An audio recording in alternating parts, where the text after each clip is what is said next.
Hello student, welcome back my YouTube channel. तो आज का जो वीडियो है काफ़ी ज़्यादा इम्पोर्टेंट है BSc first year first semester geology theory paper के लिए। यदि आप अदर एग्जाम की तैयारी कर रहे हैं तो भी आप इस वीडियो को देख सकते हैं। और देखिए, यदि आप सारी वीडियोज़ को देखना चाहते हैं जो कि BSc first year first semester geology theory paper की हैं, तो आप प्ले लिस्ट में जाकर सारी वीडियोज़ को देख सकते हैं। तो चलिए, आज का जो हमारा टॉपिक है क्रोमोसोम है, जिसे हम हिंदी में गुणसूत्र कहते हैं। देखिए, जो गुणसूत्र होते हैं इनके द्वारा ही जो माता पिता में जो लक्षण होते हैं वो संतानों में जाते हैं। ठीक है, तो गुणसूत्र का ये काफ़ी ज़्यादा इम्पोर्टेंट फंक्शन होता है। तो चलिए समझते हैं क्या होता है क्रोमोसोम्स और इसकी पूरी जानकारी हम लेते हैं। देखिए, जो वैज्ञानिक स्टेस बर्गर थे, इन्होंने सर्वप्रथम क्रोमोसोम्स की खोज की थी, या आप कह सकते हो क्रोमोसोम्स को खोजा था, देखा था। ठीक है, और जो क्रोमोसोम नाम है ये कौन से वैज्ञानिक ने दिया था? बाल्डियर। बाल्डियर नाम एक वैज्ञानिक है जिन्होंने क्रोमोसोम नाम दिया था। ठीक है, तो ये दो वैज्ञानिक इसके अंतर्गत आते हैं, काफ़ी ज़्यादा इम्पोर्टेंट है। स्टर्सबर्गर ने क्रोमोसोम्स की खोज की थी और जो वैज्ञानिक बाल्डियर थे इन्होंने क्रोमोसोम नाम दिया था। ओके, देखिए, जब हम कोशिका विभाजित करते हैं, जब हम कोशिका विभाजन या सेल डिवीजन को पढ़ते हैं, तब क्या होता है? सेल डिवीजन में सबसे पहली एक स्टेज आती है। सेल डिवीजन की सबसे पहली स्टेज इंटरफेज स्टेज होती है। इंटरफेज स्टेज में हमें ये गुणसूत्र जो होते हैं वो क्रोमेटिन के रूप में दिखाई देते हैं, या आप कह सकते हो धागे नुमा संरचना में दिखाई देते हैं। ठीक है, तो जो सेल डिवीजन की सबसे पहली स्टेज होती है इंटरफेज स्टेज, इसमें जो गुणसूत्र होते हैं, जो क्रोमोसोम्स होते हैं, वो धागे नुमा दिखाई देते हैं, जिसे हम क्रोमेटिन कहते हैं। ठीक है, यानी आप कह सकते हो क्रोमेटिन के रूप में दिखाई देते हैं। और यहाँ पर हमने क्रोमोसोम्स को दो भागों में बांटा गया है, एक प्रोकैरियोटिक क्रोमोसोम्स, एक बांटा है हमने यूकैरियोटिक क्रोमोसोम्स। तो जो प्रोकैरियोटिक क्रोमोसोम्स होते हैं वो प्रोकैरियोटिक कोशिका के अंदर पाए जाते हैं, और जो यूकैरियोटिक क्रोमोसोम्स होते हैं वो यूकैरियोटिक कोशिका के अंदर पाए जाते हैं। तो जो प्रोकैरियोटिक क्रोमोसोम्स होते हैं उनका जो जेनेटिक मटेरियल होता है, जेनेटिक मटेरियल को हम डीएनए भी कह सकते हैं और क्रोमोसोम भी कह सकते हैं। तो इसमें जो जेनेटिक मटेरियल होता है वो कैसा होता है, देख पा रहे होंगे, जो हम यहाँ पर हमने प्रोकैरियोटिक सेल निकाल कर रखी है, इसमें जो जेनेटिक इसका मटेरियल होता है, आप देख पा रहे होंगे, जो जेनेटिक मटेरियल होता है वो कैसा होता है? सर्कुलर होता है, यानी गोलाकार होता है, गोलाकार। और कैसा? सिंगल डबल स्टैंडर्ड डीएनए होता है। ठीक है, यानी आप कह सकते हो circular single double standard DNA होता है, जो कि क्रोमोसोम्स के रूप में रहता है। देख पा रहे होंगे इस प्रकार से ये प्रोकैरियोटिक सेल है, और यहाँ पर जो डीएनए होता है, ये आप कह सकते हो जेनेटिक मटेरियल, या आप कह सकते हो जो क्रोमोसोम्स होते हैं वो किस प्रकार से होते हैं? सर्कुलर होते हैं, सिंगल होते हैं, डबल स्टैंडर्ड होते हैं। ठीक है, तो इस प्रकार से, और जिसे हम क्या कह देते हैं? न्यूक्लियोइड कह देते हैं। क्या कह देते हैं? न्यूक्लियोइड कहते हैं, जिसे हम हिंदी में केंद्रकाभ बोलते हैं। ओके, तो इस प्रकार से इसके अंदर ये क्रोमोसोम्स पाए जाते हैं। ठीक है, यहाँ पर लिखा है कि डीएनए के साथ जो होते हैं वो प्रोटीन नहीं जुड़े होते हैं। जो यहाँ पर डीएनए पाया जाता है प्रोकैरियोटिक कोशिका के अंदर, इसमें जो प्रोटीन होते हैं, जैसे हम यूकैरियोटिक कोशिका में देखते हैं तो histone and non histone protein होते हैं, लेकिन इसमें क्या होता है प्रोकैरियोटिक कोशिका में, इसमें जो जेनेटिक इसका मटेरियल होता है, इसमें ना ही कोई प्रोटीन होता है। ठीक है, ना ही हिस्टोन प्रोटीन, ना ही और नॉन हिस्टोन प्रोटीन। ओके, इसमें कोई प्रोटीन जुड़ा नहीं होता है। यहाँ पर हमने अगला पॉइंट लिख दिया है कि इसका जो डीएनए है वो साइटोप्लाज्म में पड़ा रहता है। इसका जो जेनेटिक मटेरियल है वो किस में पड़ा रहता है? साइटोप्लाज्म, यानी आप कह सकते हो कोशिका द्रव्य में पड़ा रहता है। इस प्रकार से ये यहाँ पर क्या है? सब कोशिका द्रव्य है। ओके, तो इस प्रकार से यहाँ पर प्रोकैरियोटिक कोशिका के अंदर क्रोमोसोम पाए जाते हैं। अगला यहाँ पर जो पॉइंट दिया है प्रोकैरियोटिक क्रोमोसोम में, इसका जो डीएनए होता है साइटोप्लाज्म में पड़ा रहता है। ओके, जिससे हम क्या कह देते हैं?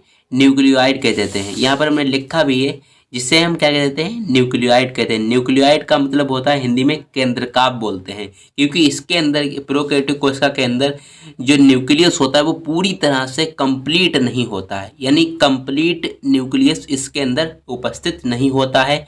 और जो इसके अंदर केंद्रक होता है, जिसे हम यहाँ पर जो देख पा रहे होंगे, जो जेनेटिक मटेरियल इसका सर्कुलर है, इसीलिए हम इसे क्या कह देते हैं?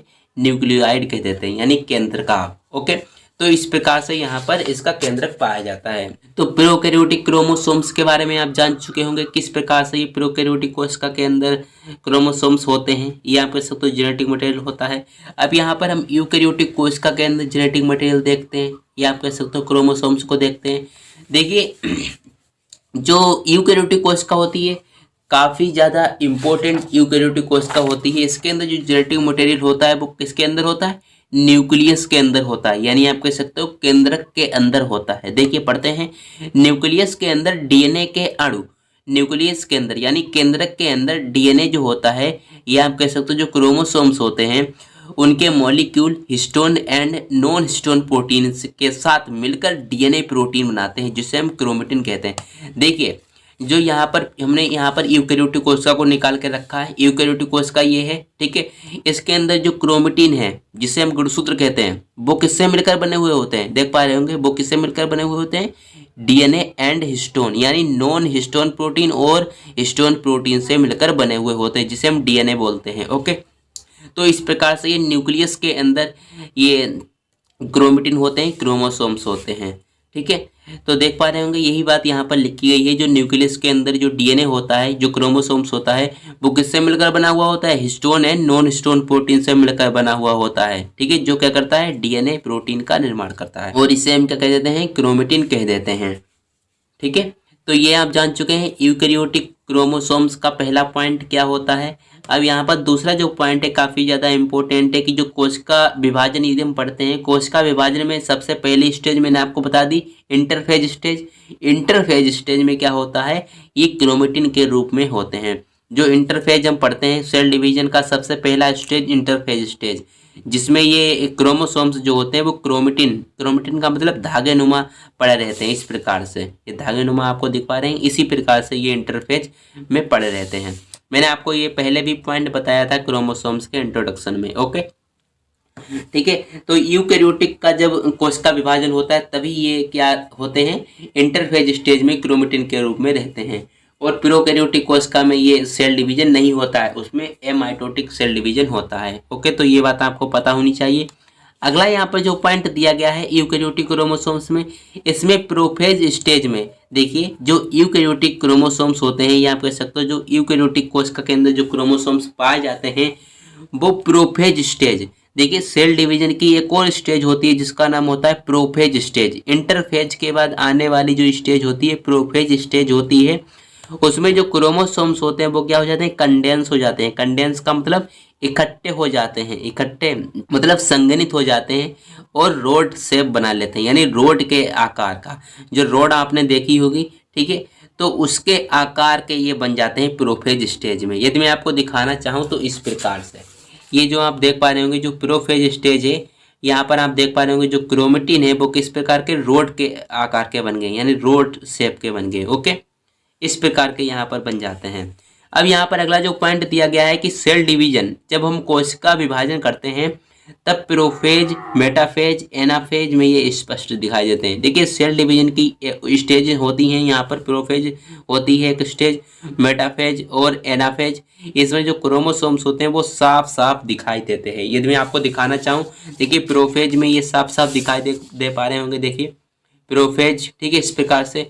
और मेटाफेज में भी ये साफ साफ दिखाई दे रहे हैं, और एनाफेज में भी ये साफ साफ दिखाई दे रहे हैं। फिर टीलोफेज में ये साफ साफ दिखाई नहीं देते। देख पा रहे होंगे टीलोफेज में इस प्रकार से ये दिखाई देते हैं, ठीक है। तो टीलोफेज अवस्था में ये साफ साफ नहीं दिखाई देते हैं। एनाफेज और मेटाफेज और प्रोफेज में ये साफ साफ दिखाई देते हैं। तो यहाँ पर काफ़ी ज़्यादा इंपॉर्टेंट पॉइंट है, इसे आप अच्छी तरह से नोट डाउन कर लीजिएगा। अब यहाँ पर सबसे इम्पोर्टेंट पॉइंट आ जाता है। हमने यहाँ पर इम्पोर्टेंट पॉइंट करके लिखा है कि डीएनए की जो लंबाई होती है, यदि हम सारी सेल्स का यदि हम डीएनए निकाल कर रखते हैं तो क्या होता है? तो डीएनए की जो लंबाई होती है 200 अरब किलोमीटर। कितनी होती है? 200 अरब किलोमीटर होती है, 2 गुणे 10 की पावर 11, ठीक है। तो काफ़ी ज़्यादा इंपॉर्टेंट पॉइंट है। डीएनए की यदि लंबाई पूछी जाए तो 2 गुणे 10 की पावर 11 किलोमीटर, यानी आप इसे कैलकुलेशन करेंगे तो 200 अरब किलोमीटर निकल कर आएगा। यदि हम सूर्य से पृथ्वी की दूरी देखें तो सूर्य से पृथ्वी की दूरी जो होती है 15 करोड़ किलोमीटर से भी अधिक होती है, ठीक। लेकिन यहाँ पर जो डीएनए की लंबाई यदि आप देखेंगे तो 200 अरब किलोमीटर होती है। तो काफ़ी ज़्यादा इसमें डिफरेंस है। यदि आप कैलकुलेशन करेंगे तो काफ़ी बार हम सूर्य तक जा भी सकते हैं और फिर से आ सकते हैं। तो ये काफ़ी ज़्यादा इंपॉर्टेंट है, इसे नोट डाउन कर लीजिएगा कि 200 अरब जो होती है वो डीएनए की लंबाई होती है। ओके, 200 अरब किलोमीटर। और जो सूर्य से पृथ्वी की दूरी जो होती है वो कितनी होती है, 15 करोड़ किलोमीटर होती है, इससे भी अधिक हो सकती है। अब हम यहाँ पर आगे बढ़ते हैं और देखिए एक वैज्ञानिक जो आए जिनका नाम है W.S. Sutton and T Boveri. इन्होंने 1902 में बताया कि जो क्रोमोसोम्स होते हैं वो अनुवांशिक की तरह व्यवहार करते हैं। उन्होंने बताया कि जो क्रोमोसोम्स होते हैं वो क्या करते हैं, माता पिता से जो लक्षण को लेकर संतानों में ये ट्रांसफर करते हैं। यानी माता पिता से जो लक्षण मिलते हैं वो संतानों में जाते हैं। वो किसके द्वारा संतानों में जाते हैं, क्रोमोसोम्स के द्वारा ही जाते हैं। ठीक है, तभी इन्होंने बताया, इन दो वैज्ञानिकों ने 1902 ईस्वी में, कि क्रोमोसोम्स अनुवांशिक रूप से व्यवहार करते हैं। तो ये दो वैज्ञानिकों का काफी ज्यादा योगदान रहा इसके बारे में। अब यहाँ पर जो अगला पॉइंट आता है, शेप ऑफ क्रोमोसोम्स। देखिए क्रोमोसोम्स का जो शेप होता है, जिसे हम यहाँ कह सकते हो हिंदी में जो गुणसूत्र होता है, उसका आकार यहाँ पर आपको बताना है। तो इसके आकार यहाँ पर इस प्रकार के होते हैं। क्रोमोसोम्स के आकार यहाँ पर इस प्रकार के होते हैं, 4 टाइप इसके होते हैं।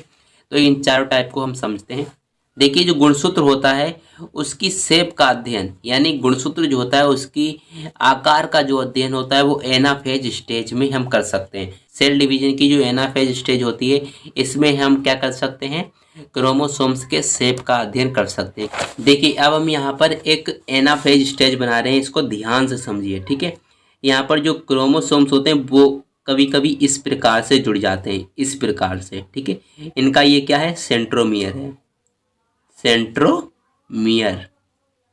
यहाँ पे इसके ऊपर क्या होता है, एक काइनेटोकोर होता है। ठीक है, तो यहाँ पर ये काइनेटोकोर होता है। एक और क्रोमोसोम्स इसी प्रकार से यहाँ पर जुड़ जाते हैं। ठीक है, जिस प्रकार से क्रोमोसोम्स जुड़ते हैं उसी प्रकार से इनका एनाफेज स्टेज में डिवीजन हो जाता है। तो जो यहाँ पर शेप जो निर्भर करता है एनाफेज स्टेज में, कौन करता है, काइनेटोकोर ही करता है। क्योंकि जहाँ पर काइनेटोकोर होगा, या आप कह सकते हो जहाँ पर ये स्पिंडल फाइबर जुड़े हुए होंगे, तो उसी से क्या होगा, इसका डिवीजन हो जाएगा और शेप अलग अलग हो जाएंगे इसके। ठीक है, यहाँ पर इस प्रकार से भी कोई कोई क्रोमोसोम्स जुड़े हुए होते हैं। अब यहाँ पर इसका जब डिवीजन होता है, जब एनाफेज स्टेज में ये जब हटते हैं, देखिए इस प्रकार से जब ये क्या होते हैं, स्पिंडल फाइबर सिकुड़ते हैं, तो ये अलग अलग बीच से फट जाते हैं। तो देखिए किस किस प्रकार से यहाँ पर फटते हैं। देखिए इसको मैं एक तरफ बना रहा हूँ, एनाफेज स्टेज में ये इस प्रकार से हो जाएंगे। ठीक है, यदि हम इसको फाड़ेंगे तो इस प्रकार से, यदि हम इसको हटाएंगे तो देखिए इस प्रकार से, इस प्रकार से हो जाएगा। देखिए आधे ऊपर चले जाएंगे, आधे नीचे आ जाएंगे। इस प्रकार से यहाँ पर डिवीजन होता है एनाफेज स्टेज में। तो यहाँ पर आप, यदि मैं आपको दिखाऊं तो इस प्रकार से देखिए, देख पा रहे होंगे। तो यही यहाँ पर बात को लिखा गया है। जो यहाँ पर स्पिंडल फाइबर होते हैं, जब बीच से जब फटते हैं तो यहाँ पर इस प्रकार के शेप दिखाई देते हैं। ये जिसका सेंट्रोमियर जो होगा वो इस साइड होगा तो उस प्रकार से फट जाएगा, और इसका जब सेंट्रोमियर बीच में होगा तो उस हिसाब से फटेगा। जिस तरह से यहाँ पर काइनेटोकोर, या आप कह सकते हो जो सेंट्रोमियर जिस स्थान पर होगा तो उस स्थान से जब क्रोमोसोम्स फटेगा तो उसी शेप का बन जाएगा। देख पा रहे होंगे इस प्रकार से। अब यहाँ पर हम देखते हैं क्या लिखा है। यहाँ पर देखिए जो क्रोमोसोम्स होते हैं उनकी आकार का अध्ययन, क्रोमोसोम गुणसूत्र के आकार का अध्ययन हम एनाफेज स्टेज में करते हैं। ठीक है, जो सेल डिवीजन की एनाफेज स्टेज होती है उसमें हम इसका अध्ययन करते हैं। और इस स्टेज में जो एनाफेज स्टेज होती है, इस अवस्था में हम क्या करते हैं, क्रोमोसोम्स किस प्रकार के दिखाई देते हैं, U, B, L, J, S के समान दिखाई देते हैं। इसके अलग अलग आकार हो सकते हैं, और इसका जो शेप होता है, जो क्रोमोसोम्स का आकार होता है, वो काइनेटोकोर या आप कह सकते हो सेंट्रोसोम पर निर्भर करता है। सेंट्रोमियर भी कह सकते हो, सेंट्रोसोम भी कह सकते हो। तो इन पर ही क्या रहता है, क्रोमोसोम्स का जो शेप होता है वो निर्भर रहता है। ठीक है, तो यहाँ पर ये पॉइंट आपको अच्छी तरह से पता होनी चाहिए। काफ़ी ज़्यादा इम्पोर्टेंट है, इतनी सरल शब्दों में हमने यहाँ पर लिखा है।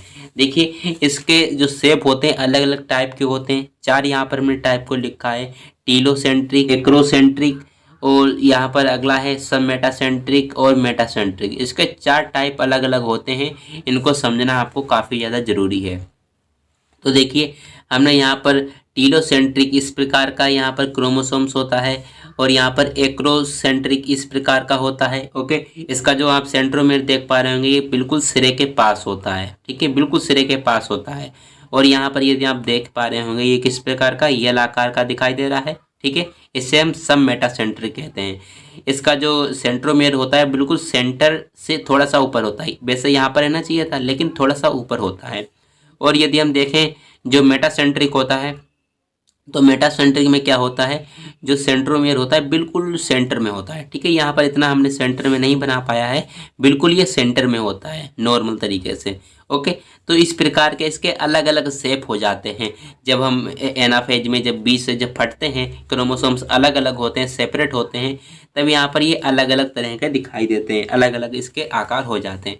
देखिए यहाँ पर हम टीलोफेज के बारे में पढ़ते हैं। टीलोफेज के बारे में क्या होता है कि इसका जो सेंट्रोमियर होता है, ये आप कह सकते हो जो गुणसूत्र बिंदु होता है बिल्कुल टर्मिनल एंड पर होता है, बिल्कुल लास्ट में होता है। ठीक है, यहाँ पर आप देखिए जो सेंट्रोमियर होता है क्रोमोसोम्स के एक सिरे मतलब टर्मिनल एंड पर है। देख पा रहे होंगे जो सेंट्रोमियर है इसका वो बिल्कुल एक सिरे पर है। ओके, अगला यहाँ पर जो एक्रोसेंट्रिक होता है इसमें क्या होता है, जो सेंट्रोमियर होता है बिल्कुल क्रोमोसोम्स के सिरे पर उपस्थित होता है। ठीक है, बिल्कुल सिरे पर उपस्थित होता है, थोड़ा सा ही नीचे होता है लेकिन बिल्कुल सिरे पर ही उपस्थित होता है। अगला यहाँ पर सी जो पॉइंट है जिसे हम सब मेटासेंट्रिक कहते हैं, तो इसमें क्या होता है जो सेंट्रोमियर होता है, सेंट्रोमियर मतलब जो गुणसूत्र बिंदु होता है वो सेंटर से थोड़ा सा ऊपर होता है। वैसे रहना चाहिए था यहाँ पर सेंटर में आ जाता, लेकिन थोड़ा सा ऊपर है सेंटर के। ओके, तो यहाँ पर लिखा है सेंट्रोमियर जो होता है गुणसूत्र बिंदु वो सेंटर से थोड़ा सा ऊपर होता है। लेकिन यहाँ पर यदि हम डी को पढ़ते हैं, मेटासेंट्रिक को देखते हैं, तो यहाँ पर क्या होता है जो सेंट्रोमियर है, जो गुणसूत्र बिंदु है, यहाँ पर देखिए जो गुणसूत्र बिंदु है वो बिल्कुल सेंटर में उपस्थित होता है, बिल्कुल सेंटर में, सेंटर का मतलब बिल्कुल बीच में उपस्थित होता है। तो इस प्रकार का मेटासेंट्रिक होता है, बिल्कुल सरल शब्दों में यहाँ पर आप देख पा रहे होंगे। ठीक है, तो ये इसके क्या होते हैं, शेप होते हैं क्रोमोसोम्स के, अलग अलग आकार के जो क्रोमोसोम्स होते हैं वो पाए जाते हैं। एनाफेज स्टेज में जो काइनेटोकोर होता है वही डिसाइड करता है कि जो क्रोमोसोम होगा उसका कौन सा शेप रहेगा। ओके, तो ये जानकारी आपको कैसी लगी आप कमेंट करके बता सकते हैं। अब यहाँ पर हम बढ़ने वाले हैं टाइप ऑफ क्रोमोसोम्स। क्रोमोसोम्स अलग अलग प्रकार के होते हैं। तो देखिए अब हम यहाँ पर बात करने वाले हैं जो क्रोमोसोम्स होते हैं वो दो प्रकार के होते हैं।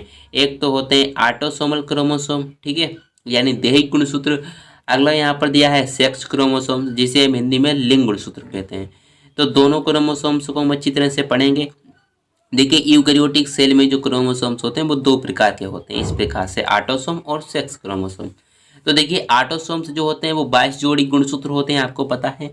मानव में टोटल 23 गुणसूत्र पाए जाते हैं, 23 जोड़ी यानी टोटल 46 गुणसूत्र पाए जाते हैं। तो उसमें से जो 44 गुणसूत्र होते हैं, ये आप कह सकते हो जो 22 जोड़ी जो गुणसूत्र होते हैं वो क्या होते हैं, ऑटोसोम क्रोमोसोम्स कहलाते हैं। क्या कहलाते हैं, ऑटोसोम क्रोमोसोम्स कहलाते हैं। जो 22 जोड़ी क्रोमोसोम्स होते हैं वो सेक्स क्रोमोसोम्स की संख्या से अधिक होते हैं।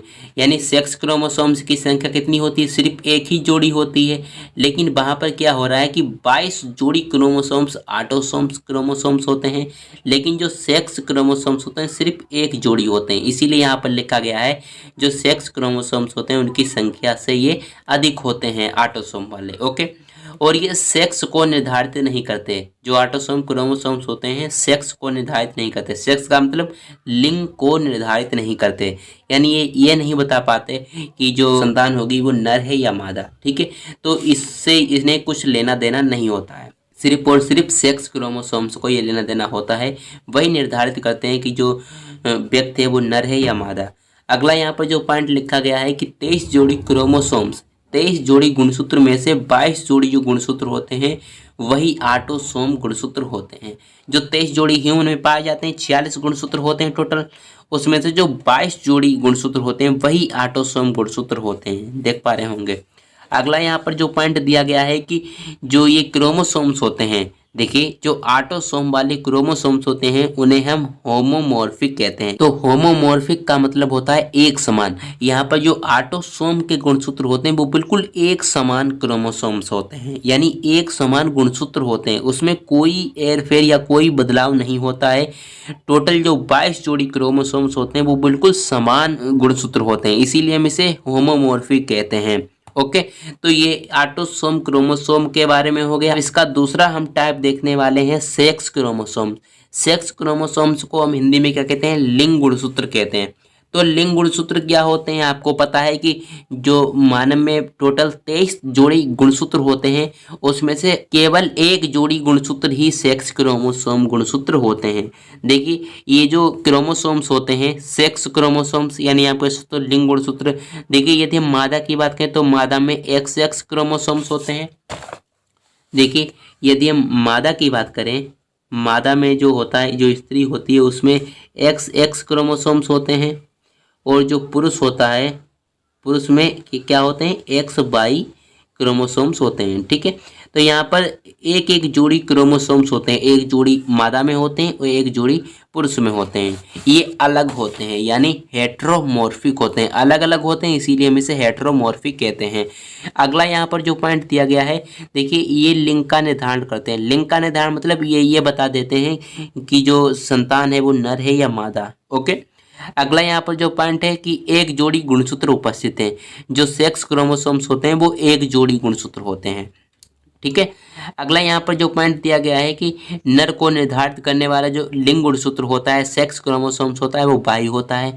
यानी जिस भी व्यक्ति में बाई क्रोमोसोम्स होता है समझ लीजिए वो पुरुष है। ओके, तो यहाँ पर अगला पॉइंट है कि जो मादा होती, जो स्त्री होती, उसको निर्धारित करने वाला कौन सा लिंग गुणसूत्र है, एक्स क्रोमोसोम्स। इन क्रोमोसोम्स को हेट्रोमॉर्फिक कहते हैं। हेट्रोमॉर्फिक का मतलब होता है क्योंकि ये अलग अलग होते हैं।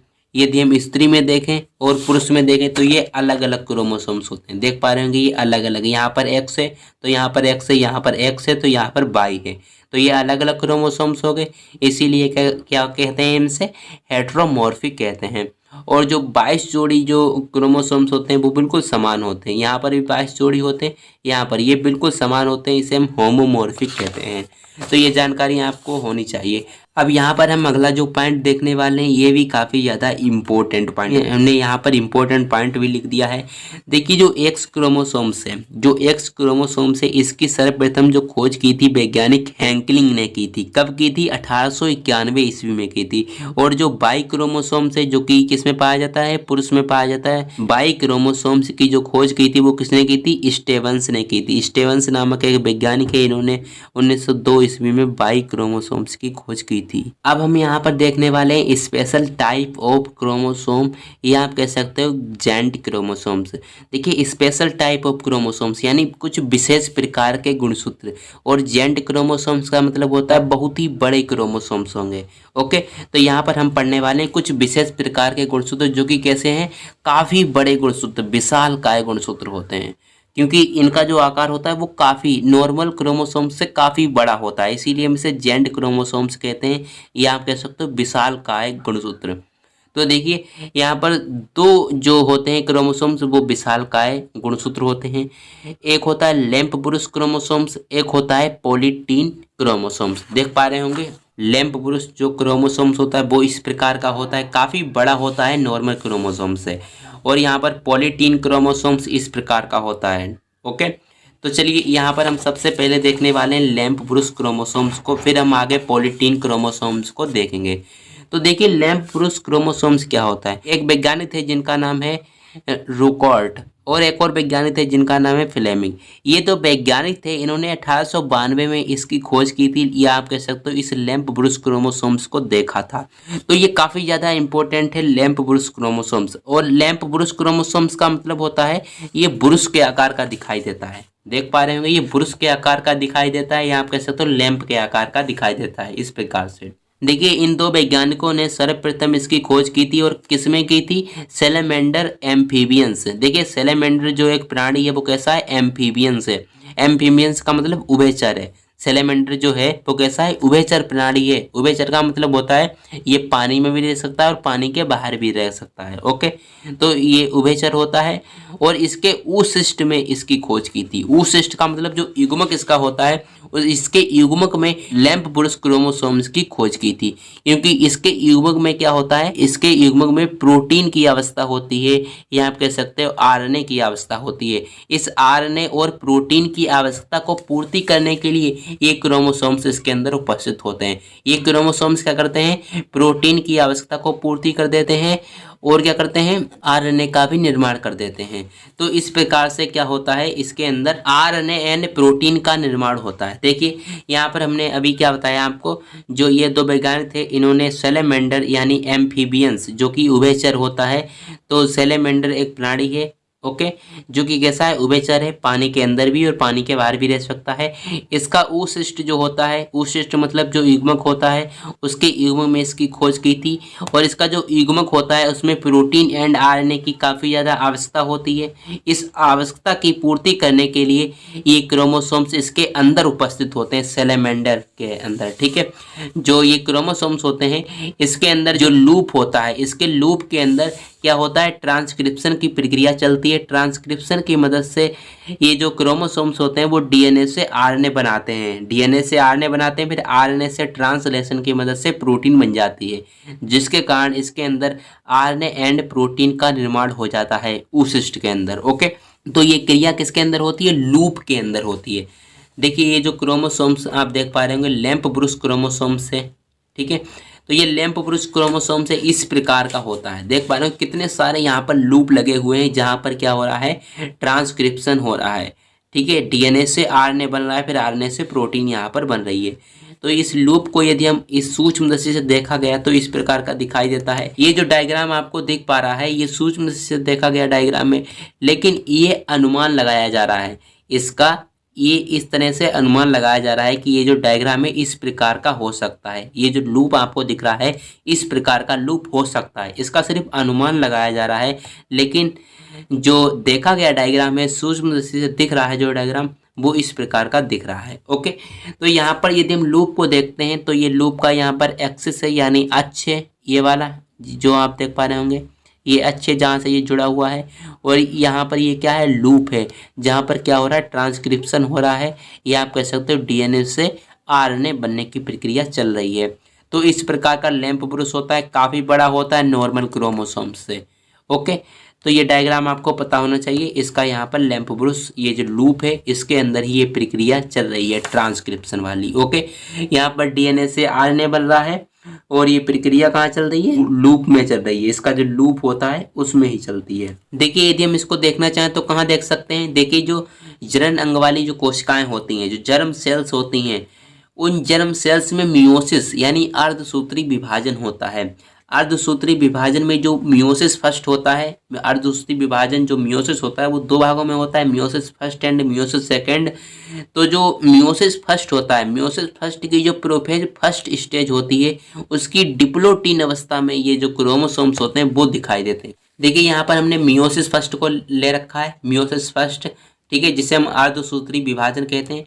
मियोसिस फर्स्ट की जो प्रोफेज फर्स्ट है, प्रोफेज फर्स्ट की जो डिप्लोटीन अवस्था है, देख पा रहे होंगे यही बात यहाँ पर लिखी गई है। जो मियोसिस फर्स्ट है, मियोसिस फर्स्ट की जो प्रोफेज फर्स्ट स्टेज है उसकी डिप्लोटीन अवस्था में ये क्रोमोसोम्स दिखाई देते हैं। कौन से, लैंप ब्रुश क्रोमोसोम्स, देख पा रहे होंगे जो मियोसिस फर्स्ट प्रोफेज फर्स्ट की डिप्लोटीन अवस्था, ये जो डिप्लोटीन अवस्था होती है यहाँ पर आप देख पा रहे होंगे यहीं पर ये क्रोमोसोम्स दिखाई देते हैं, यहीं पर, ठीक है।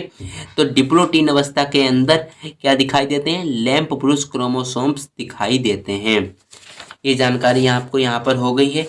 अब हम यहाँ पर देखने वाले हैं इसकी जो लंबाई होती है लैंप ब्रुश क्रोमोसोम्स की, इसकी लंबाई होती है 1 मिलीमीटर। ओके, एक क्रोमोसोम्स की जो लंबाई होती है लैंप ब्रुश क्रोमोसोम्स की 1 मिलीमीटर तक होती है, और ये एनिमल सेल्स में दिखाई देते हैं, और जो मैमल्स होते हैं, जो स्तनधारी जीव जंतु होते हैं उसमें दिखाई नहीं देते हैं।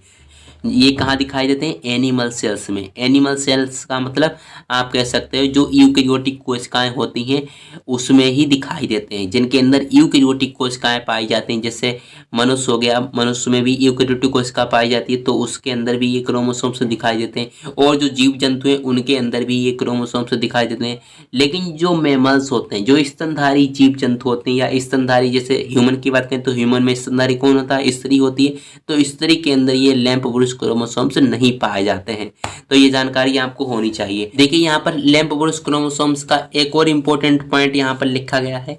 ये ब्रूस लाइक स्ट्रक्चर है। ब्रूस लाइक मतलब ये ब्रूस की तरह दिखाई देख पा रहे होंगे, ये ब्रूस की तरह दिखाई दे रही है क्योंकि इसका नाम ही लैंप ब्रूस। ये आप लैंप की तरह बोल सकते हैं और ये आप कह सकते हो ये ब्रूस के लाइक स्ट्रक्चर दिखाई देती है। ओके, तो देखिए ब्रूस लाइक स्ट्रक्चर दिखती है क्योंकि इनके जो लूप होते हैं वही ब्रूस के तरह ये दिखाई देने लगते हैं।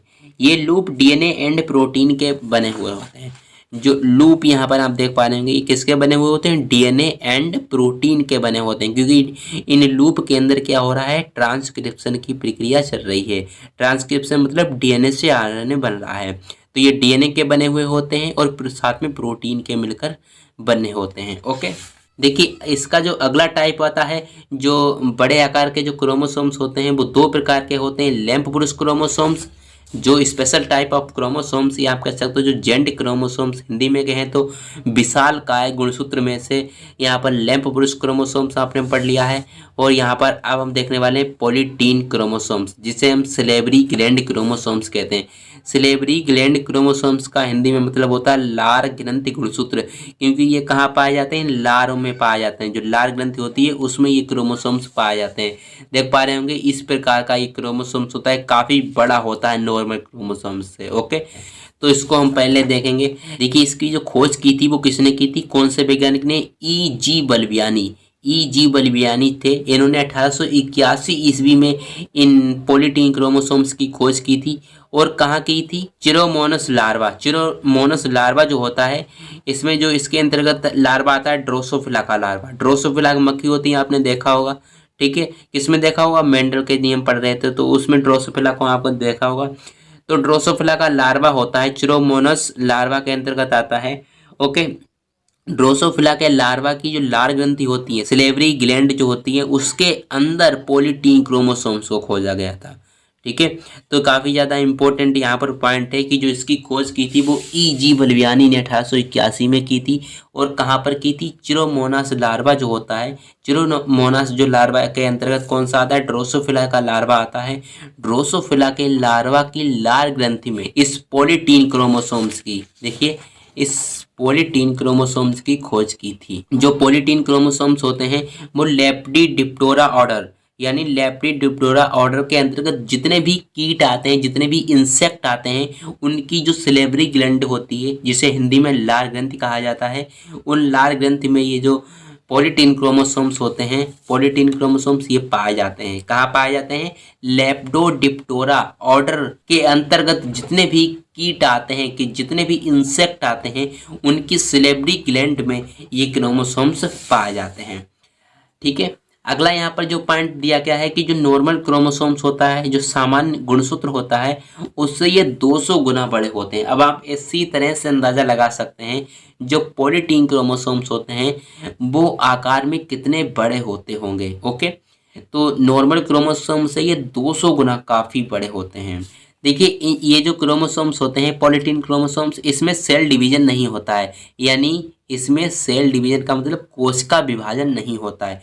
ये विभाजित नहीं करते हैं। देखिए इस प्रकार से, तो इस प्रकार से ये विभाजित नहीं करते। देखिए यहाँ पर मेटाफेज स्टेज में स्पिंडल फाइबर लग गए और एनाफेज में ये विभाजित हो गए। लेकिन ये पॉलीटीन जो क्रोमोसोम्स होते हैं ये विभाजित नहीं करते, कोशिका विभाजन करते ही नहीं। लेकिन ये क्या करते हैं? क्रोमेटिड के बार बार रेप्लिकेशन से इनका जो क्रोमेटिड होता है, क्रोमेटिड का मतलब अर्ध गुणसूत्र होता है, देख पा रहे होंगे, इनका एक अर्ध गुणसूत्र एक निकाल लीजिए। यहाँ पर अर्ध गुणसूत्र जो होता है वो क्या करता है? रेप्लिकेशन करता है। रेप्लिकेशन का मतलब ये अपनी संख्या को डबल करता है, अपनी संख्या को डबल करता है, लेकिन एक ही सेंट्रोमियर से जुड़ा रहता है। जैसे यहाँ पर एक ये क्रोमेटिड है, एक ये पूरा का पूरा क्रोमेटिड है। अब ये रेप्लिकेशन करेगा, रेप्लिकेशन तो कर लेगा लेकिन इसी से जुड़ा रहेगा, एक ही सेंट्रोमेयर से जुड़ा रहेगा, तभी तो इनकी संख्या इतनी बड़ी हो जाती है। देख पा रहे होंगे ये सब रेप्लिकेशन करके फटाफट से, और इनकी संख्या देखिए कितनी हो गई। इसी प्रकार से यहाँ पर लिखा गया है कि 200 गुना तक ये काफ़ी बड़े होते हैं। ठीक है, तो इनका सेल डिवीजन होता ही नहीं है, लेकिन इनका जो क्रोमेटिड होता है वो बार बार रेप्लिकेशन करके एक ही सेंट्रोमेयर से जुड़ता रहता है। अब ये फिर से रेप्लिकेट करेगा, फिर से इसी में जुड़ जाएगा, फिर से रेप्लिकेट करेगा, फिर से जुड़ जाएगा, इसमें सेल डिवीजन होगा ही नहीं। इसीलिए क्या हो जाएगा, इसका आकार जो होगा वो बढ़ता चला जाएगा।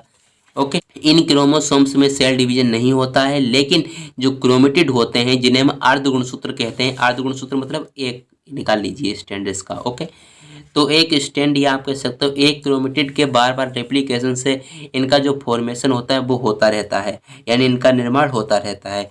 और इस प्रक्रिया को यानी सेल डिवीजन नहीं होता है, लेकिन इसमें रेप्लिकेशन होता है, तब हम इस प्रक्रिया को क्या कहते हैं, एंडो रीडुप्लीकेशन कहते हैं। क्या कहते हैं, एंडो रीडुप्लीकेशन कहते हैं। ओके, या आप कह सकते हो एंडोमाइटोटिस। क्या हो रहा है, माइटोटिस का मतलब समसूत्री विभाजन। देखिए ये जब रेप्लिकेट करेगा तो बिल्कुल समान एक और क्रोमेटिड आकर इसमें जुड़ जाएगा एक ही सेंट्रोमियर से। ठीक है, तो इसे हम क्या कहते हैं, एंडोमाइटोटिस कहते हैं।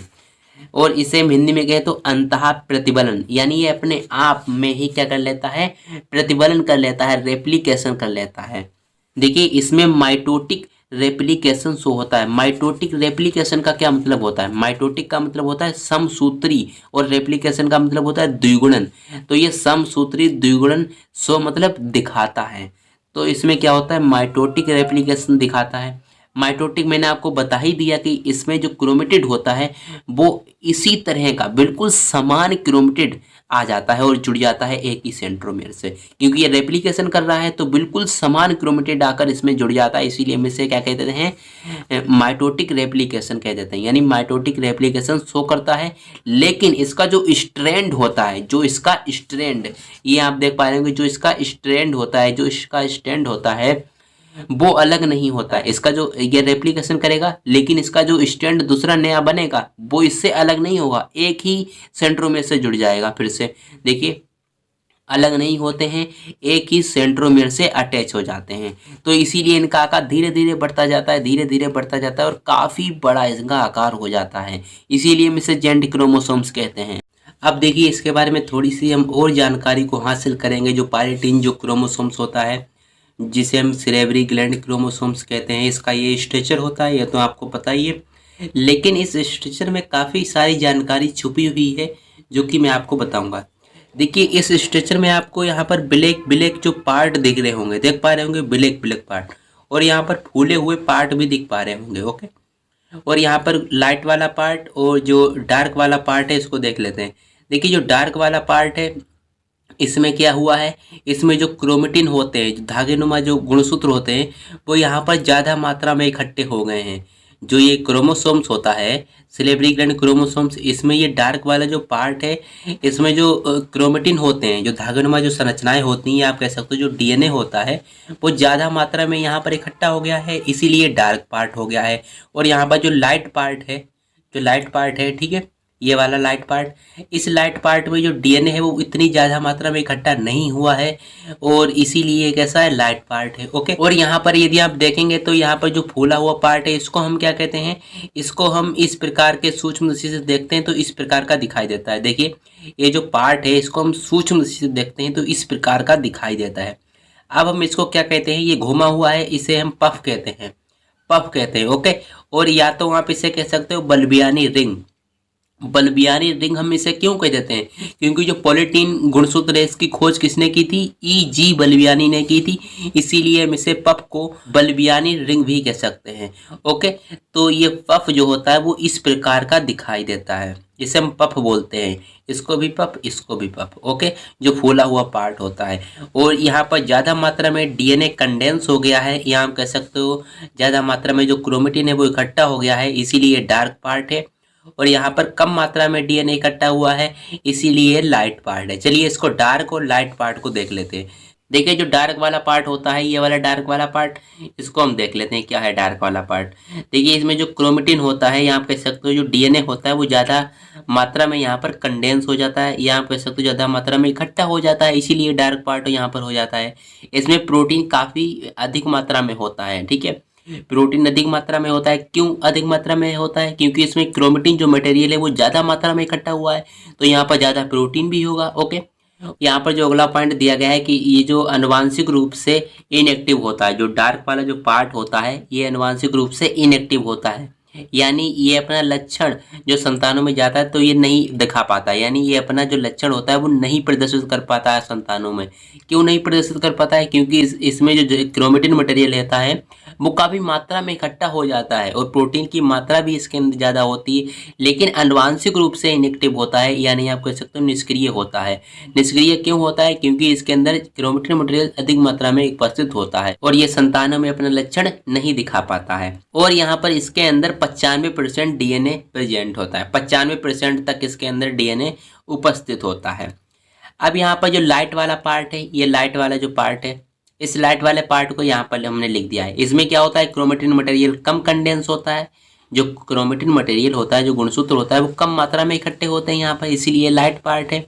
और प्रोटीन भी कैसी होती है? लो, यानी कम मात्रा में इसके अंदर प्रोटीन होती है। और ये आनुवांशिक रूप से कैसा होता है? एक्टिव होता है। एक्टिव का मतलब सक्रिय होता है, इसके द्वारा संतानों में ये अपना लक्षण दिखा सकता है। लेकिन जो डार्क वाला पार्ट होता है ये संतानों में अपना लक्षण नहीं दिखा पाता है, क्योंकि इसमें क्रोमेटिन मटेरियल अधिक मात्रा में कंडेंस है। इसमें जो 5% क्या होता है? डीएनए प्रेजेंट होता है। जो लाइट वाला पार्ट होता है इसमें 5% डीएनए प्रेजेंट होता है, और जो डार्क वाला पार्ट होता है यहाँ पर 95% डीएनए प्रेजेंट होता है। यहाँ पर कम मात्रा में क्रोमेटिन इकट्ठा होता है, यहाँ पर ज़्यादा मात्रा में इकट्ठा होता है। तो ये जानकारी आपको पॉलीटीन क्रोमोसोम्स के अंतर्गत होनी चाहिए। चलिए हम आगे बढ़ते हैं।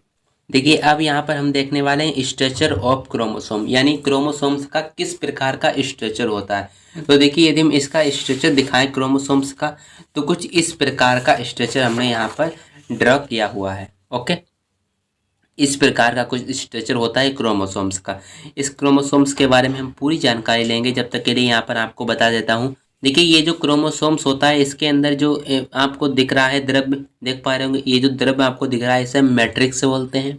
ओके, और सबसे ऊपर वाला पार्ट, सबसे ऊपर वाला पार्ट जो होता है जिसे हम टीलोमियर बोलते हैं। ओके, तो इसके अंदर भरा हुआ पार्ट मैट्रिक्स, और यहाँ पर सबसे ऊपर वाली जो लेयर होती है, सबसे ऊपर वाली जो लेयर होती है जिसे हम पेलिकल कहते हैं, ठीक है, जिसे हम क्या कहते हैं? पेलिकल बोलते हैं। और यहाँ पर आप देख पा रहे होंगे इसके अंदर जो डार्क वाला पार्ट है, इस क्रोमेनिमेटा के अंदर जो डार्क वाला पार्ट आपको दिख रहा है, जो धागनवा संरचना है, इसके अंदर जो डार्क वाला पार्ट है इसको हम क्या कह देते हैं? क्रोमोमियर्स कह देते हैं। क्या कह देते हैं? क्रोमोमियर्स कह देते हैं। ये आपको किस में दिखा था? पॉलीटीन क्रोमोसोम्स के अंतर्गत दिखा था। ओके, अभी हम इसके बारे में चर्चा करेंगे तो आपको अच्छी तरह से जानकारी हो जाएगी। अगला यहाँ पर जो प्लेट की तरह संरचना दिख रही है ये क्या है? सेंट्रोमियर है, जिसे हम प्राइमरी कंस्ट्रक्शन बोलते हैं। प्राइमरी कंस्ट्रक्शन का मतलब प्राथमिक संकीर्ण। ओके, ये सेंट्रोमियर होता है, जहाँ से गुणसूत्र जुड़ता है उसे हम सेंट्रोमियर बोलते हैं, या आप इसे हिंदी में गुणसूत्र बिंदु भी बोल सकते हैं। अगला यहाँ पर जो पॉइंट दिया गया है जिसे हम क्रोमोनिमेटा बोलते हैं। क्रोमोनिमेटा जो धागेनुमा संरचना आपको दिख पा रही है, ठीक है, इसको हम क्रोमोनिमेटा बोलते हैं, या आप कह सकते हो इसे डीएनए हेलिक्स, डीएनए हेलिक्स भी इसे आप बोल सकते हो। और यहाँ पर जो अगला जो यहाँ पर पॉइंट आता है सेकेंडरी कंस्ट्रक्शन। सेकेंडरी कंस्ट्रक्शन को हम क्या बोलते हैं? द्वितीयक संकीर्ण। ओके, और सबसे नीचे वाला जो पार्ट होता है जो कि ये आपको दिख रहा है सैटेलाइट। ओके, यानी ये लाइट की तरह, बल्ब की तरह दिख रहा है, इसीलिए हम इसे यहाँ पर क्या बोलते हैं? इसे सैटेलाइट बोलते हैं, इसका नीचे वाला पार्ट। अब इसके बारे में हम एक एक पॉइंट को अच्छी तरह से जानते हैं। ये क्या है? क्रोमेटिड है, या आप कह सकते हो अर्ध गुणसूत्र है। चलिए इसके बारे में हम जानकारी लेते हैं, फिर हम आपको एक एक पॉइंट करके समझाते हैं। देखिए स्ट्रक्चर ऑफ क्रोमोसोम्स, यानी जो गुणसूत्र होता है उसकी संरचना क्या होती है। देखिए सेल डिवीजन की जो मेटाफेज स्टेज होती है, यदि हम सेल डिवीजन कोशिका विभाजन जब हम पढ़ते हैं तो उसकी एक मेटाफेज स्टेज आती है जो कि प्रोफेज के बाद आती है मेटाफेज स्टेज। तो मेटाफेज स्टेज में इसका हम अध्ययन कर सकते हैं, यानी स्ट्रक्चर का यदि अध्ययन करना हो, स्ट्रक्चर के बारे में यदि जानना हो, तब हम कौन सी स्टेज में कर सकते हैं? मेटाफेज स्टेज में। मेटाफेज स्टेज में ये बिल्कुल साफ साफ दिखाई देते हैं। तो अच्छी तरह से मेटाफेज स्टेज में इसके इस स्ट्रक्चर का या आप कह सकते हो इसकी संरचना का अध्ययन कर सकते हैं। तो आपको सेल डिवीजन पहले पढ़ लेना है, तब आप अच्छी तरह से क्रोमोसोम्स के बारे में जान पाएंगे। तो ये मेटाफेज स्टेज में जब क्रोमोसोम्स को देख पा रहे होंगे, साफ साफ दिख रहे हैं, तो इस स्टेज में हम क्रोमोसोम्स की स्ट्रक्चर का अध्ययन आसानी से कर सकते हैं। तो देखिए यहाँ पर यही बात को लिखा गया है, मेटाफेज स्टेज में हम आसानी से इसका अध्ययन कर सकते हैं। अब यहाँ पर सबसे पहला जो इम्पोर्टेंट पॉइंट है पेलिकल, जो ऊपर वाली जो परत होती है इसे हम पेलिकल बोलते हैं। पेलिकल क्या होती है इसको देख लेते हैं। देखिए जो क्रोमोसोम होता है, जो गुणसूत्र होता है, गुणसूत्र की सबसे बाहरी यानी आप कह सकते हो सबसे बाहरी और पतली परत होती है। ठीक है, ये सबसे बाहरी और पतली परत होती है जिसे हम आवरण भी बोल सकते हैं, जो कि किसकी बनी हुई होती है? प्रोटीन्स की मिलकर बनी हुई होती है। ओके, तो ये पेलिकल होती है। अगला यहाँ पर जो इम्पोर्टेंट पॉइंट है इसका मैट्रिक्स, जो कि इसके अंदर भरा हुआ जो द्रव्य होता है, जो इसके अंदर भरा हुआ द्रव्य होता है क्रोमोसोम्स के अंदर, उसे मैट्रिक्स बोलते हैं। मैट्रिक्स जो होता है वो किससे मिलकर बना हुआ होता है? आरएनए से मिलकर बना हुआ होता है, प्रोटीन से मिलकर बना हुआ होता है, और साथ में इसके अंदर लिपिड्स भी होते हैं। ओके, तो इन सब से ये मिलकर बना हुआ क्या होता है? तरल पदार्थ होता है, या आप कह सकते हो द्रव्य होता है। और इसके अंदर क्रोमोनिमेटा भी प्रेजेंट होते हैं। क्रोमोनिमेटा की बात यहाँ पर आप देख पा रहे होंगे, जो क्रोमोनिमेटा होता है जिसे हम डीएनए हेलिक्स बोलते हैं, तो इसके अंदर डीएनए हेलिक्स भी उपस्थित होता है। किसके अंदर? मैट्रिक्स के अंदर। अगला जो यहाँ पर पॉइंट दिया है गया है सेंट्रोमियर। सेंट्रोमियर का मतलब होता है जहाँ से गुणसूत्र जुड़ता है, या आप कह सकते हो गुणसूत्र बिंदु को ही हम सेंट्रोमियर बोलते हैं। और यहाँ पर इसे हम क्या बोल सकते हैं? प्राइमरी कंस्ट्रक्शन, यानी आप कह सकते हो प्राथमिक संकीर्ण भी बोल सकते हैं। ये मेटाफेज एंड एनाफेज स्टेज में साफ साफ दिखाई देता है। जो सेंट्रोमियर होता है, जो गुणसूत्र बिंदु होता है, ये गुणसूत्र बिंदु होता है जहाँ से गुणसूत्र जुड़ता है। ये गुणसूत्र बिंदु कहाँ पर दिखाई देता है? मेटाफेज स्टेज में साफ साफ दिखाई देता है, और एनाफेज स्टेज में साफ साफ दिखाई दे रहा है। देख पा रहे होंगे इस प्रकार से। ओके, देखिए सेंट्रोमियर के बारे में कुछ और जानकारी है वो हम यहाँ पर हासिल कर लेते हैं। देखिए ये प्लेट के समान रचना होती है। जो सेंट्रोमियर है वो प्लेट के समान रचना होती है। देखिए ये प्लेट के समान रचना दिख पा रही है आपको। ओके, इसे सेंट्रोमियर या आप कह सकते हो काइनेटोकोर कहते हैं। सेंट्रोमियर को हम काइनेटोकोर भी कहते हैं। ओके, तो जो प्लेट के समान आपको संरचना दिख पा रही है, ठीक है, तो इसे हम सेंट्रोमियर भी बोल सकते हैं और काइनेटोकोर भी बोल सकते हैं। काइनेटोकोर इसके ऊपर उपस्थित होता है, जिससे यहाँ पर स्पिंडल फाइबर जुड़ता है। ओके, तो काफ़ी ज़्यादा इंपॉर्टेंट है, सेंट्रोमियर के बारे में आपको जानना है। और यहाँ पर अगला पॉइंट जो है, काइनेटोकोर से स्पिंडल फाइबर जुड़ते हैं। जो काइनेटोकोर होता है, जो सेंट्रोमियर होता है, इसके ऊपर उपस्थित क्या होता है? काइनेटोकोर होता है। इसके सेंट्रोमियर के ऊपर उपस्थित काइनेटोकोर होता है, जहाँ से स्पिंडल फाइबर जुड़ता है। ठीक है, तो काइनेटोकोर कहाँ पर उपस्थित होता है? सेंट्रोमियर के ऊपर उपस्थित होता है, जहाँ से ये स्पिंडल फाइबर जुड़ते हैं। फिर बाद में ये एनाफेज स्टेज आते हैं, ये फट जाते हैं। ओके, और अगला जो पॉइंट यहाँ पर लिखा गया है कि एनाफेज में, एनाफेज जो सेल डिवीजन की स्टेज होती है, उसमें जो सेंट्रोमियर होता है वो अलग अलग हो जाता है। एनाफेज स्टेज को यदि मैं आपको दिखाऊं, ये एनाफेज स्टेज है। और एनाफेज स्टेज में क्या होता है? जो सेंट्रोमियर होता है, जो गुणसूत्र बिंदु होता है, देख पा रहे होंगे यहाँ पर एक एक गुणसूत्र बिंदु है, लेकिन एनाफेज स्टेज में इनके जो गुणसूत्र बिंदु होते हैं वो अलग अलग हो जाते हैं, और इनके जो गुणसूत्र बिंदु होते हैं वो अलग अलग इस प्रकार से दिखाई देते हैं। देख पा रहे होंगे। ठीक है, तो एनाफेज स्टेज में क्या होते हैं? गुणसूत्र बीच से फट जाते हैं, और जो गुणसूत्र बिंदु होते हैं वो अलग अलग हो जाते हैं। ठीक है, इस प्रकार से। तो ये होता है किसके बारे में? हमने आपको बता दिया सेंट्रोमियर के बारे में। अब यहाँ पर हम बात करने वाले हैं आगे सेकेंडरी कंस्ट्रक्शन, जिसे हम क्या कहते हैं? द्वितीयक संकीर्ण। ये सेकेंडरी कंस्ट्रक्शन है, इसकी बात करने वाले हैं अब हम। सेकेंडरी कंस्ट्रक्शन में क्या होता है? काफी ज्यादा इंपॉर्टेंट है। इसे हम न्यूक्लियोलर ऑर्गेनाइजेशन बोलते हैं, इसे हम हिंदी में केंद्रिक संगठन भी बोलते हैं। इसमें क्या होता है? इसमें आरआरएनए का संश्लेषण होता है। जो सेकेंडरी कंस्ट्रक्शन होता है, इसके अंतर्गत आरआरएनए का निर्माण होता है, या आप कह सकते हो संश्लेषण होता है। और आरआरएनए का जो निर्माण होता है वो कहाँ पर होता है? मैंने आपको बताया था केंद्रक के केंद्रिका के अंदर आरआरएनए का निर्माण होता है, या आप सीधे कह सकते हो आरएनए का निर्माण होता है। देखिए केंद्रिका संगठन क्षेत्र यहाँ पर उपस्थित होता है सेकेंडरी कंस्ट्रक्शन के पास। देखिए सेकेंडरी कंस्ट्रक्शन में क्या उपस्थित होता है? केंद्रिका संगठन क्षेत्र उपस्थित होता है। किसके अंतर्गत? सेकेंडरी कंस्ट्रक्शन के अंतर्गत केंद्रिका संगठन क्षेत्र उपस्थित होता है, जहां पर केंद्रिका उपस्थित होती है और केंद्रिका के द्वारा यहां पर आरएनए का निर्माण होता है। ठीक है, तो यहाँ पर आपको एक बार फिर से मैं आपको बता देता हूँ सेकेंडरी कंस्ट्रक्शन के अंतर्गत क्या होता है। सेकेंडरी कंस्ट्रक्शन के अंतर्गत केंद्रिका संगठन क्षेत्र उपस्थित होता है। ओके, केंद्रिका संगठन क्षेत्र उपस्थित होता है जिसके अंतर्गत केंद्रिका उत्पन्न होती है, केंद्रिका उपस्थित होती है और केंद्रिका उपस्थित होती है तो केंद्रिका क्या करती है, आरएनए का निर्माण करती है। तो यही बात यहाँ पर लिखी गई है। देखिए सेकेंडरी कंस्ट्रक्शन के अंतर्गत क्या होता है, यहाँ कह सकते हो केंद्रिक संगठन, इसे हम इसलिए बोलते हैं क्योंकि यहाँ पर केंद्रिका उपस्थित होती है और केंद्रिका के द्वारा ही आरएनए का संश्लेषण होता है। ठीक है, तो ये सेकेंडरी कंस्ट्रक्शन के बारे में जानकारी ये आपको होनी चाहिए। अब यहाँ पर हम बात करने वाले हैं सैटेलाइट। क्रोमोसोम्स की संरचना में सैटेलाइट सबसे नीचे दी गई है। ठीक है, जो कि किसके नीचे है, सेकेंडरी कंस्ट्रक्शन के नीचे है। किस प्रकार की दिखाई दे रही है, बल्ब के आकार की दिखाई दे रही है। चलिए इसको देखते हैं। देखिए ये लंबी होती है और गोल होती है, बल्ब के जैसे दिखाई देती है, जिसमें ये सैटेलाइट पाई जाती है। जिन भी गुणसूत्र के अंदर ये सैटेलाइट पाई जाती है उसे हम क्या कहते हैं, सेट क्रोमोसोम कहते हैं। जिन भी गुणसूत्र के अंदर, यानी जितने भी गुणसूत्र होते हैं, जिन भी गुणसूत्र के अंदर यदि सैटेलाइट पाई जाती है, ये वाली सैटेलाइट, ओके, ये सैटेलाइट जिस भी गुणसूत्र के अंदर पाई जाती है उसे हम क्या कहते हैं, सेट क्रोमोसोम कहते हैं।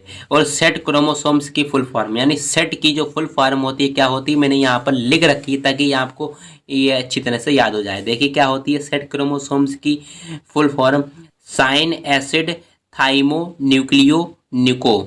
इसका आप स्क्रीनशॉट ले सकते हैं। तो यहाँ पर हमने सेट क्रोमोसोम्स की फुल फॉर्म बता दी है। चलिए अब यहाँ पर आगे बढ़ते हैं। देखिए अब हम बात करते हैं टीलोमेयर। टीलोमेयर क्या होता है, देखिए गुणसूत्र के सबसे ऊपर टीलोमेयर उपस्थित होता है। अब टीलोमेयर का क्या कार्य होता है ये आपको पता होना चाहिए। जब हम न्यूक्लियस के अंदर देखते हैं तो न्यूक्लियस के अंदर कई सारे क्रोमोसोम्स पाए जाते हैं, यानी 46 गुणसूत्र पाए जाते हैं। तो 46 गुणसूत्र पाए जाते हैं, धागेनुमा संरचना में होते हैं। तो वहां पर कई सारे चांस होते हैं कि ये आपस में जुड़ जाते हैं, लेकिन ऐसा नहीं होता है। ऐसा नहीं होता है, किसके कारण ऐसा नहीं होता है, टीलोमेयर के कारण ही ऐसा नहीं होता है। क्योंकि जो टीलोमेयर होता है ये गुणसूत्र को जुड़ने नहीं देता है, आपस में क्या होता है, जुड़ने नहीं देता है। ठीक है, नहीं तो ये गुणसूत्र आपस में जुड़ जाएंगे, फिर किस प्रकार से यहाँ पर सेल डिवीजन होगा। ओके, तो यहाँ पर जो गुणसूत्र होते हैं टीलोमेयर की सहायता से ये आपस में नहीं जुड़ पाते हैं, नहीं तो वहाँ पर कई सारे क्रोमोसोम से सब आपस में जुड़ जाएंगे, फिर क्या होगा, सेल डिवीजन नहीं हो पाएगा, और सेल डिवीजन नहीं हो पाएगा तो कोशिका विभाजित नहीं हो पाएगी। तो इसीलिए टीलोमेयर पाया जाता है। तो यही बात यहाँ पर लिखी गई है। ये गुणसूत्र के अंतिम सिरे पर उपस्थित होता है, जो गुणसूत्र को एक दूसरे से जुड़ने नहीं देता है, यानी आपस में जुड़ने नहीं देता है। तो ये जानकारी टीलोमेयर के बारे में होनी चाहिए। अगला यहाँ पर पढ़ने वाले हैं हम क्रोमोमियर। क्रोमोमियर कहाँ पर उपस्थित होता है, देख पा रहे क्रोमोमियर्स, जो यहाँ पर डार्क वाला पार्ट है, जो डार्क वाला पार्ट आपको दिख पा रहा है, देख पा रहे होंगे, जो डार्क वाला पार्ट है इसे हम क्रोमोमियर बोलते हैं। क्रोमोमियर, ये डार्क वाला पार्ट क्यों होता है, क्या होता है डार्क वाला पार्ट, ये वो होता है डार्क वाला पार्ट जो मैंने अभी आपको पॉलीटीन क्रोमोसोम्स में बताया था। यहाँ पर जो क्रोमेटिन होते हैं वो ज़्यादा मात्रा में इकट्ठे हो जाते हैं, या आप कह सकते हो जो डीएनए होता है वो ज़्यादा मात्रा में उपस्थित हो जाता है, जिसके कारण ये डार्क वाला पार्ट हो जाता है। देखिए आपको मैंने पॉलीटीन क्रोमोसोम्स में बताया था कि ये डार्क वाला पार्ट क्यों हो जाता है। ठीक है, डार्क वाला जो पार्ट है वो इस तरह से क्यों हो जाता है डार्क, इसलिए हो जाता है क्योंकि ज़्यादा मात्रा में यहाँ पर क्रोमेटिन इकट्ठे हो जाते हैं। ओके, तो इसीलिए ये क्या होता है, आनुवांशिक रूप से इनएक्टिव होता है। ये जानकारी हमने आपको दे दी थी और वही यहाँ पर दी गई है, देख पा रहे होंगे, वही यहाँ पर दिखाया गया है। ये डार्क वाला जो पार्ट है इसे हम यहाँ पर क्या बोलते हैं, क्रोमोमियर्स बोलते हैं। ओके, तो यहाँ पर जो क्रोमेटिन होता है वो ज़्यादा मात्रा में इकट्ठा हो जाता है। देखिए इसके बारे में हम यहाँ पर हमने लिखा है कि इनमें जो डीएनए होता है वो टाइटली पैक होता है, इसीलिए हम इसे क्रोमोमियर्स बोलते हैं। और ये पॉलीटीन क्रोमोसोम्स में स्पष्ट दिखाई देते हैं। पॉलीटीन क्रोमोसोम्स मैंने आपको बताया था, उसमें ये काफ़ी आसानी से दिखाई दे जाते हैं। ओके, तो क्रोमोमियर आपको पता लग गया होगा कि इसमें डीएनए जो होता है वो टाइटली फोल्डेड डीएनए होता है। ओके, तभी ये डार्क पार्ट हो जाता है। तो ये क्रोमोमियर्स के बारे में हो गया। अब हम बात करने वाले हैं क्रोमोनिमेटा। क्रोमोनिमेटा क्या होती है इसकी जानकारी हम आपको देते हैं। देखिए क्रोमोनिमेटा काफ़ी ज़्यादा इंपॉर्टेंट है, परीक्षाओं में पूछा जा सकता है। तो क्रोमोनिमेटा यहाँ पर आप देख पा रहे होंगे, जो क्रोमोनिमेटा होता है इसे हम डीएनए हेलिक्स भी बोल सकते हैं। क्या बोल सकते हैं, डीएनए हेलिक्स, क्योंकि ये किसकी तरह दिखाई दे रहा है, डीएनए की तरह दिखाई दे रहा है, इसीलिए हम इसे डीएनए हेलिक्स भी बोल सकते हैं। तो यहाँ पर क्या हो रहा है क्रोमोनिमेटा में, देखिए जो क्रोमेटिन बेटा होता है ये डीएनए एंड हिस्टोन प्रोटीन के बने हुए होते हैं। ये आप कह सकते हो डीएनए हिस्टोन प्रोटीन के कुंडलित धागे होते हैं। जो क्रोमेटिन बेटा होते हैं ये किसके बने हुए होते हैं? डीएनए एंड हिस्टोन प्रोटीन के बने हुए होते हैं। Histone and non histone protein के मिलकर बने हुए होते हैं। अगला जो यहाँ पर पॉइंट है कि एक क्रोमोसोम्स में 2 क्रोमेटिन बेटा होते हैं। जो एक क्रोमोसोम्स होता है, देखिए एक क्रोमोसोम्स में 2 क्रोमेटिन बेटा होते हैं। देखिए यहाँ पर ये क्या है? सेंट्रोमियर है, गुणसूत्र बिंदु। यहाँ पर हम हिंदी में लिख देते हैं गुणसूत्र बिंदु। ओके, यहाँ पर एक क्रोमोसोम्स बन रहा है और यहाँ पर कितने हैं? 2 क्रोमेटिन बेटा होते हैं। कितने होते हैं? 2 क्रोमेटिन बेटा।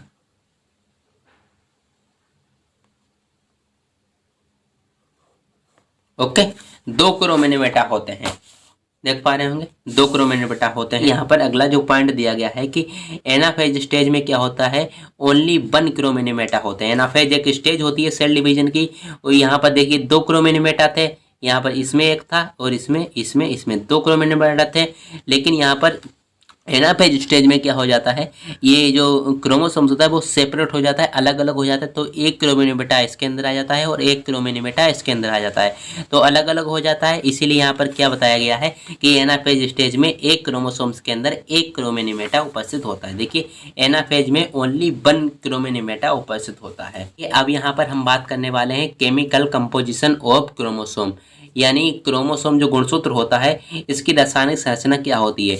जो गुणसूत्र यहाँ पर आप देख पा रहे होंगे ये किस किस से मिलकर बना हुआ होता है, क्या क्या इसके अंदर प्रोटीन होती है, कितनी मात्रा में प्रोटीन होती है, कितना इसके अंदर डीएनए उपस्थित होता है, कितना इसके अंदर हिस्टोन प्रोटीन होता है, कितना इसके अंदर नॉन हिस्टोन प्रोटीन होता है, उनकी मात्रा हम परसेंटेज में देखेंगे। ओके, तो केमिकल कंपोजिशन में क्या होता है देखने के लिए, उसमें ये होता है कि जो क्रोमोसोम्स है वो किन किन चीज़ों से मिलकर बना हुआ है, कितना कितना प्रतिशत है। ओके, तो यहाँ पर जो डीएनए होता है वो 40% उपस्थित होता है, क्योंकि डीएनए ही है, क्रोमोसोम्स क्या है? डीएनए ही है, इसीलिए यहाँ पर 40% डीएनए होता है।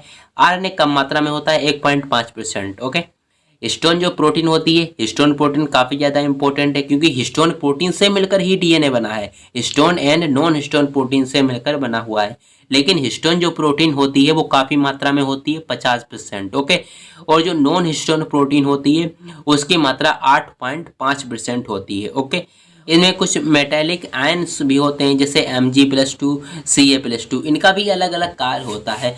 तो केमिकल कंपोजिशन में हमें क्या पढ़ना होता है? गुणसूत्र की रासायनिक संरचना। गुणसूत्र इन सब चीज़ों से मिलकर बना हुआ होता है। ठीक है, तो इसका आप स्क्रीनशॉट ले सकते हैं। चलिए आगे बढ़ते हैं कि केमिकल कंपोजिशन में एक और पॉइंट यहाँ पर दिया गया है जो कि काफ़ी ज़्यादा इम्पोर्टेंट है। जो हिस्टोन प्रोटीन उसके अंदर कितनी पाई जा रही है? क्रोमोसोम्स के अंदर 50% हिस्टोन प्रोटीन पाई जा रही है। ओके, और जो हिस्टोन प्रोटीन होती है वो 5 प्रकार की होती है। जो इस क्रोमोसोम्स के अंदर जो हिस्टोन प्रोटीन पाई जाती है वो 50% होती है और 5 प्रकार की होती है। देखिए पहली होती है H1, H2A और H2B और H3 एंड H4। ठीक है, तो इसमें जो क्रोमोसोम में जो हिस्टोन प्रोटीन होती है वो 5 प्रकार की होती है। H1, ये प्रोटीन के अलग अलग नाम होते हैं, H2A, H2B और H3, और यहाँ पर अगली जो है H4। ठीक है, तो यहाँ पर अलग अलग हिस्टोन प्रोटीन्स होती हैं। अब हम यहाँ पर बात करने वाले हैं जो नॉन हिस्टोन प्रोटीन है वो कितनी पाई जा रही है क्रोमोसोम में? 8.5%। देखिए जो नॉन हिस्टोन प्रोटीन होती है वो क्रोमोसोम में कितने परसेंट पाई जाती है? 8.5% पाई जाती है। और इन्हें हम क्या कह देते हैं? NHC। क्यों कह देते हैं NHC? N से हो गया नॉन, H से हो गया हिस्टोन और C से हो गया क्रोमोसोमल प्रोटीन। इसे हम नॉन हिस्टोन क्रोमोसोमल प्रोटीन भी कह देते हैं। क्या कह देते हैं? Non histone chromosomal protein. इसीलिए यहाँ पर लिखा है NHC, यानी N से हो गया नॉन, H से हो गया हिस्टोन और C से हो गया क्रोमोसोमल प्रोटीन। ओके, तो यहाँ पर इसीलिए NHC लिखा गया है। देखिए नॉन हिस्टोन प्रोटीन क्या करती है? डीएनए के रेप्लिकेशन में हेल्प करती है। डीएनए जो रेप्लिकेशन करता है उसमें हेल्प करती है। 8.5% इसकी मात्रा होती है। ओके, और ये क्या करती है? और ये ट्रांसक्रिप्शन में मदद करती है। डीएनए से आरएनए बनाने की विधि ट्रांसक्रिप्शन कहलाती है। तो इसमें भी ये हेल्प करती है, ठीक है। तो नॉन हिस्टोन प्रोटीन होती है, इसका मुख्य कार्य होता है रेप्लिकेशन कराना, ओके, और ट्रांसक्रिप्शन कराना, यानी डीएनए से आरएनए बनाना।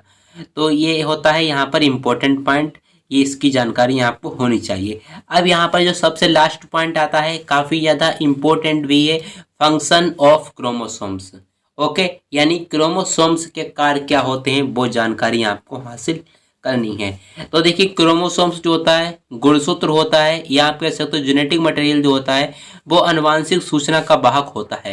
यानी अनुवांशिक सूचना जो होती है, जो अनुवांशिक जो माता पिता से जो लक्षण आते हैं वो संतानों में ले जाने का कार्य किसका होता है, क्रोमोसोम्स का होता है, ओके।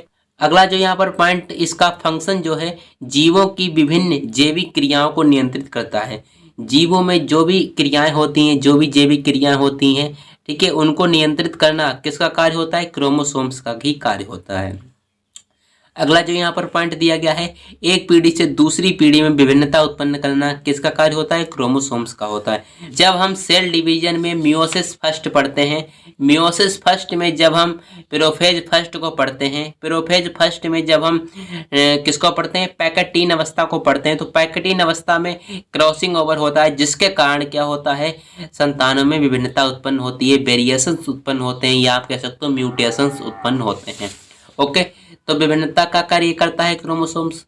अगला यहाँ पर जो पॉइंट है, लिंग निर्धारण करता है। लिंग निर्धारण मतलब जो नर होता है या मादा होता है इसका निर्धारण करता है, नर होगा या मादा होगा इसका निर्धारण कौन करता है, क्रोमोसोम्स ही करता है, ओके। और अगला जो यहाँ पर पॉइंट है, डुप्लीकेशन करके सेल्स का फॉर्मेशन करता है। देखिए यहाँ पर माइटोटिस में हम देख रहे हैं जो प्रोफेज होती है, यहाँ पर जो दागनुमा संरचना है यहाँ पर धीरे धीरे कंडेंस हो गई, यहाँ पर धीरे धीरे पूरी तरह से कंडेंस हो जाती है। और यहाँ पर मेटाफेज में ये बिल्कुल सेंटर में, यानी यहाँ पे इक्वाटर पर आ जाते हैं क्रोमोसोम्स, यहाँ पर एनाफेज में ये अलग अलग हो जाते हैं। लेट एनाफेज में ये क्रोमोसोम सबसे ऊपर चले जाते हैं अपोजिट पोल पर, और टीलोफेज में ये सबसे ऊपर यानी बिल्कुल अपोजिट पोल पर चले जाते हैं। और यहाँ पर जो स्पिंडल फाइबर होते हैं वो धीरे धीरे समाप्त होने लगते हैं, और यहाँ पर ये कोशिका डिवाइड होने लगती है, ओके। यहाँ पर डॉटर न्यूक्लियाई बन के साइटोकाइनेसिस होगा और पूरी तरह से जो कोशिका होगी वो डिवाइड हो जाएगी। तो इस प्रकार से क्या होता है, यहाँ पर डुप्लीकेशन करके सेल का फॉर्मेशन करना किसका कार्य होता है, क्रोमोसोम्स का ही कार्य होता है। यानी डुप्लीकेशन करते हैं, फिर इनका एनाफेज में डिवीजन हो जाता है और सेल्स का फॉर्मेशन हो जाता है। अगला जो यहाँ पर पॉइंट है, सेल डिवीजन यानी जो कोशिका विभाजन होती है, ठीक है, कोशिका विभाजन जो होती है उसमें ये हेल्प करते हैं, और सेल ग्रोथ में भी ये आवश्यक होते हैं। जो कोशिका विभाजन होता है वो क्रोमोसोम्स के द्वारा ही हो पाता है, उसमें ये हेल्प पूरी तरह से हेल्प करते हैं। और सेल जो ग्रोथ होती है, जो आपकी जो कोशिकाएं होती हैं उनको ग्रो कराना, उनका जो विकास होता है वो किसके द्वारा होता है, क्रोमोसोम्स के द्वारा ही होता है। तो इसमें ये अपना कार्य करता है क्रोमोसोम्स, ओके। तो क्रोमोसोम्स के जो कार्य होते हैं, इंपॉर्टेंट कार्य, वो यहाँ पर लिख दिए हैं हमने, ताकि आपको अच्छी तरह से याद हो सके। आप इसका स्क्रीनशॉट ले सकते हैं। तो आज की वीडियो में हमने आपको क्रोमोसोम्स के बारे में बता दिया, क्या होता है क्रोमोसोम्स, हमने आपको पूरी जानकारी आज इस वीडियो के माध्यम से दे दी है। यदि कोई सा डाउट है, कोई सा आपका क्वेश्चन है तो आप कमेंट कर सकते हैं, ओके। और यदि आप सारी वीडियोज़ को देखना चाहते हैं तो आप प्लेलिस्ट में जाकर देख सकते हैं, वहाँ पर हमने सारी वीडियोज़ को अपलोड किया हुआ है। तो चलिए अब हम मिलते हैं अगली वीडियो में, जब तक के लिए जय हिंद जय भारत।